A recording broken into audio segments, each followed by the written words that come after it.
What's up, everyone? It has been a while. I've still been playing Classic and other versions of Classic, but just haven't been making videos and yada yada.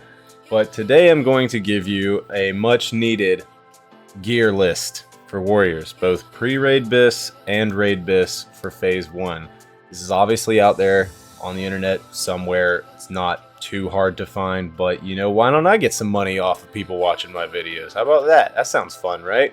Just a disclaimer, this video is made for Horde Warriors, which you should be an Orc Warrior, so this is all geared around axes.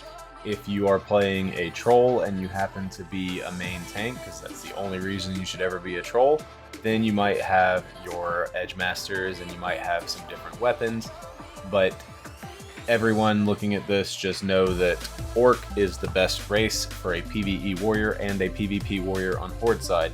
If you're playing an Alliance warrior, then the main differences are going to be switching out Axe of the Deep Woods and Flurry Axe for Dalrin's set from Ubers. And then once you're in your raid gear, you would be trying to get Viscag or Brutality Blade for your main hand, and still using either the Dalrin sword for your offhand or Mira's Song for your offhand.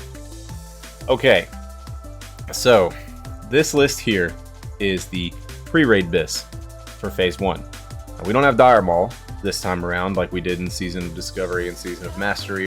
There's some items that would be good to have from there, but we have to make do with what we have. So for our head slot, we're going with Eye of Rend. Eye of Rend is just solid all around. Stam, strength, crit, Mark of Forging, don't need the stam, but good crit, good attack power. True Strike Shoulders is obviously a given, it's 2% hit, lots of attack power. We've got Cape of the Black Baron, lots of crit, lots of attack power. Savage Gladiator Chain, this is obviously extremely hard to get, it's very low drop chance, much less getting the boss to spawn in the arena. So other options might be something like Cadaverous Armor, Tombstone Breastplate, Death Dealer Breastplate, kind of in that order of importance. Van Bracers of the Sadist, crit, strength, stam. There's also bracers that drop out of Ubers that give just straight one crit, one hit, so that's another good hit option that you can get. They're plate as well, they just have no other stats, so I value these higher just because of the strength and the crit, and we can get our hit from other sources. So for your weapons, that's kind of a big deal. We've got Axe of the Deep Woods and Flurry Axe here. So Axe of the Deep Woods is your best before you can get Frostbite or before you can get Deathbringer, but it can be expensive. The difference between Axe of the Deep Woods and Riven Spike, that's the other good option, is about like 8 DPS, and that's with like when I was running Sims with like full world buffs, like including the Dire Maul ones, which we won't have access to, obviously. So it might even be lower than that. But yeah, Axe of the Deep Woods or Riven Spike is going to be your best main hand. Riven Spike is not easy to get, but it's free. Comes from a rare spawn in Lobers. And Axe of the Deep Woods, just buy it off the auction house. Now Flurry Axe, same deal. It's difference in DPS between Bone Slicing Hatchet, which comes from Strat Undead. It's a fast one-handed axe. The difference in DPS is very small, so if you can get Flurry Axe, get it, because it will be better, and the more gear you have, the more world buffs you have, like into the later phases, the more valuable Flurry Axe becomes. So when you sim it early on with low gear like this, it's only like a 1 DPS difference. Of course, take sims with a grain of salt. They could be, you know, all kinds of screwed up. But from my research and testing, Flurry Axe is not that different from Bone Slicing Hatchet early. Later on, could be good. I remember people that had a High Warlord weapon main hand and Flurry Axe offhand, and they were pumping. So, you know, if you want to make that investment, go for it. Devilsar set, obviously we want this. 2% hit, lots of crit, lots of attack power, exactly what we want. Omok's Girth Restrainer. So the downside with Omok's Girth Restrainer is that it comes from the same quest that you can get Voon's Grips from, which give 2% hit. I think that Omok's Girth Restrainer is a better choice because later on, when you start using PvP gear, if you do happen to get enough hit then you can not use Brigham Girdle, which would be another good slot for this option, or option for this slot. Because Brigham Girdle is basically same stats, but 1% hit instead of 1% crit. So Omox gives you flexibility later on when you care more about PvP and whatnot, but Vuns gives you flexibility early on. So you kind of got to weigh that out yourself. But in my simming and testing, Omox does sim higher with this entire setup. Battle Chaser's Greaves, you're going to get them off the auction house or maybe get lucky in the world, but they are the highest offensive stats that you can get for boots for warriors. Another good option would be Bloodmail boots from Skolo. Those are mail boots. They do have intellect, but they also give hit rating, so they're very good. And then we've got these two rings that are kind of like the staples for warriors and rogues and hunters. Painweaver Band, Blackstone. This one's got hit, this one's got crit. It's always going to be, you know, highly contested. So, but luckily this one's easy to get. You can just run Blackstone ring is you can just run Mara and go straight to Princess. People do Princess runs all the time. Hunters will even sell Princess runs, so you can just pay a hunter to clear the whole thing for you, and you just get it for free, or not for free, but you know. Black Hand's Breath from a quest, Hand of Justice. Now, Hand of Justice is going to last you a very, very, very, very long time.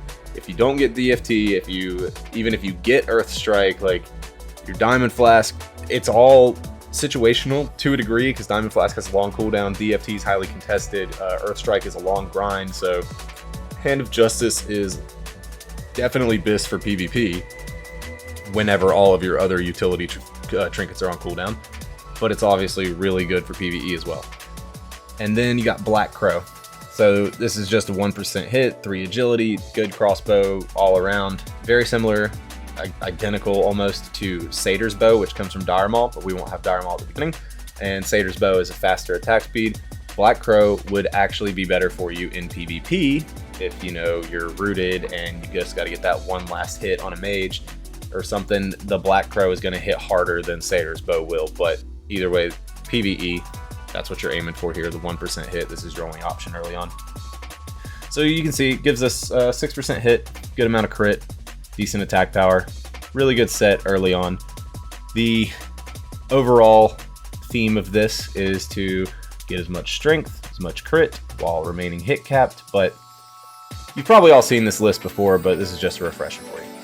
Now, this will be what you're ideally, in a perfect world, wanting to get in Phase 1 before Dire Maul and before ranking becomes available. This is going to be damn near impossible to get. Lionheart Helm depends on how much you farm and how much gold you're willing to spend, but you need to get this. Every single warrior needs to have this. You will use it till the end of the game. So put your gold into that. It's definitely worth, especially if materials are cheap early on. Like arcane crystals, they can be expensive, they can be cheap, it fluctuates, but in my experience, early on they're cheaper because people don't have gold, so people are trying to sell them and they drop down the price lower and lower. Anyway, Onyxia Toothpin, at least it's a guaranteed drop. You've just got to get lucky with the roll or however your runs do loot. Still using True Strike, still using Cape of the Black Baron, still using Savage Gladiator. Wrist Guards of Stability can replace your bracers from Pre-BiS because they just have a ton of strength on them. Deathbringer, again, back to the conversation we were just having about it. It's good, it's very good, but it's unlikely, highly unlikely, that you'll get 2 of them. However, your main hand is about a 50 DPS increase early on, with just getting a Deathbringer for your main hand. The offhand, however, is only about 8 DPS difference from Flurry Axe. So, be happy if you get one of them, and be happy when other warriors get one of them. It's going to increase your raid DPS as a whole more if more warriors have 1 Deathbringer than if you have 2 Deathbringers. Your parse will increase if more warriors have 1 Deathbringer than you having 2, because the faster the boss dies, the better your parse will be. So, try to get 1. If you get somehow insanely lucky and do some Onyxia with no warriors and get 2 of them, then good for you. Flame Guard gauntlets, they're good. They replace your Devil Sar because you are getting hit from other sources. And then we've got Onslaught Girdle. Obviously, it's amazing, but you know, highly contested. Cloudkeeper leggings, expensive, but if you can afford it, it's good. It's gonna last you a while. Even when Dire Maul comes out in PvE, these legs will be better than what you get from Dire Maul. Once you start getting your rank gear, however, depending on how you have to set up your sets so that you're getting the 40 attack power bonus from your rank gear, you might not be able to use Cloudkeeper leg plates, but considering they have, you know, a free trinket attached to them, this is one of the pieces that you're going to want to try to keep when gearing with your PvP gear. Battle Chaser Greaves, same thing, we're using them still. Quick Strike Ring, that would replace Painweaver Band like 1-to-1, it's just objectively better.